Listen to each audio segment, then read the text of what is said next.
اللي واخد الكونفدراليه والسوبر الافريقي، الاهلي من حقه ان هو ياخد افضل نادي في افريقيا. انا بص هتفق معاك في هترجع حاجه. لي بقى من 30 لا سنه هتفق معاك في زي ما حاجه. حصل في نادي القرن، ان التسعه انهي الاكبر؟ السبعه اكبر من التسعه، يبقى انت هتعملها لي دلوقتي بعد 30 يبقى سنه. الواحد اكتر من الاثنين بالظبط. طيب انا عايز اقول حاجه.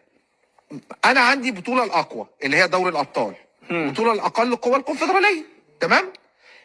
البطوله الاقل قوه بتلعب، اسمع بس، اسمعني بس اكمل. البطوله الاقل قوه بتلعب مع البطوله الاقوى، الاثنين بيلعبوا مع بعض، تمام. الكسبان منهم يبقى هو البطل. ما هو بص، انا لما كتبت انت عنوان فهمت قصدي؟ البطوله الاقوى مع البطوله الاقل يلعبوا مع بعض، يبقى الاقوى يطلع. انا لما كتبت عنوان صحفي بعد كده كل الناس مشيت وراه، ان الزمالك هو سيد اسياد افريقيا بعد حصوله على السوبر الافريقي.